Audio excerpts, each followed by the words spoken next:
If you're looking for the perfect centerpiece to wow your family and friends, look no further, you've come to the right place. Today I'm going to show you how to make a coffee pavlova topped off with fruit, whatever fruit you like.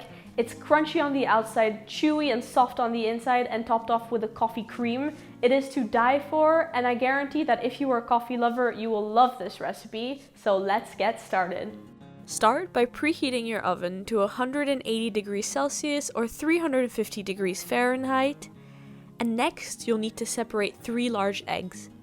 Now, I like to do this using 2 bowls, one for the yolk and one for the white. So all you want to do is just crack the egg and then move the yolk back and forth between the shells to release the whites.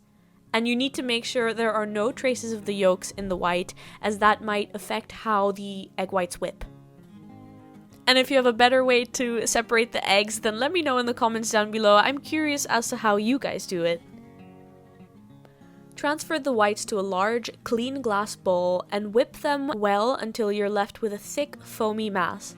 Now this is one of the few instances where I like to use electric beaters, but if you're really up for a good workout, you can do this with a handheld whisk as well. It will take a good amount of time though.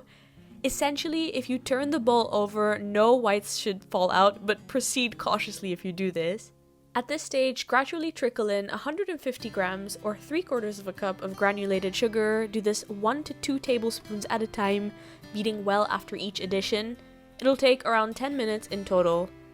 The mixture will be billowy, glossy, and very stiff, and it should be smooth, so if you rub it between your fingers, you shouldn't feel any of those sugar granules. Now add in 2 teaspoons of cornstarch and 1 teaspoon of plain white vinegar. Apple cider vinegar is also fine. These ingredients just help stabilize the egg whites and keep them from deflating. And now for the star of the show, 3 teaspoons of instant espresso powder. And finally, a pinch of salt. I don't think I had the clip of me putting that in, but I always like to add a pinch of salt to everything I make. And just beat everything together till it's a nice, beautifully beige color. Now I have a parchment lined baking sheet that I've just drawn a 9-inch or 24 centimeter circle just for a bit of a stencil or guide, and all you want to do is dollop the meringue mixture at the center and form it into your desired shape. I like to use the back of a spoon to create a nice pattern texture, perfect for encasing the final embellishments once it's done. Place the pavlova in the oven on the middle rack, and I actually like to place a tray on the top rack too. I think it helps with evening out the baking, but I always find it looks a lot prettier when I have something on the top rack as well. And you also want to reduce the oven temperature to 150 degrees Celsius. Now this is a very important step, so do not miss it, otherwise your pavlova will burn. Bake the pavlova for 1 hour and just refrain from opening the oven door in the meantime. Now this is crucial because it helps the pavlova develop that nice, crisp exterior. Inevitably, there will be some cracking. Even Nigella has cracks on her pavlova. Now, there are a variety of things that contribute to this, such as humidity, but I actually think it adds to the result rather than detracts from it. It gives it a nice rustic and beautifully textured look. And in any case, any cracks can easily be hidden with fruit and cream. Leading me to the next bit, the coffee flavored topping. So place 250 ml or 1 cup of chilled heavy cream into a large bowl, along with 250 grams, or I think just over 8 ounces of mascarpone cheese, 2 tablespoons of granulated sugar, 1 teaspoon of instant espresso powder, and finally a teaspoon of vanilla extract. Beat everything together until it's nice and smooth and you're left with some light peaks. And once the pavlova is completely cooled, it might take a couple hours, you can gently peel it away from the parchment. Now be careful here because it has quite a delicate structure, so any sudden movements might cause it to break. Place the pavlova onto a nice plate and spread it gently with the cream.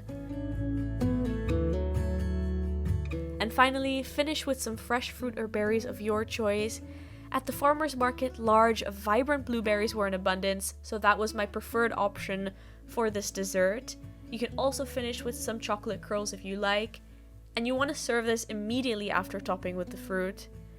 As you cut a slice, you'll notice how crisp that exterior is, but the interior is rather the opposite. It's almost like a marshmallow, and at parts chewy but mostly soft. And the best part is it just melts in your mouth. The cream and pavlova merge beautifully together, and the fruit helps cut through the sweetness a bit. It's an elegant and beautiful creation that you can make all year round and is just perfect for everyone that loves coffee. Thank you guys so much for watching. I hope you enjoyed this recipe. If you like this recipe, be sure to give me a thumbs up and leave me a comment telling me what you thought. As always, the full printable recipe is available on my blog at hotchocolatehits.com, so there's no need to make notes from the video or anything. And I will see you next time. Bye bye.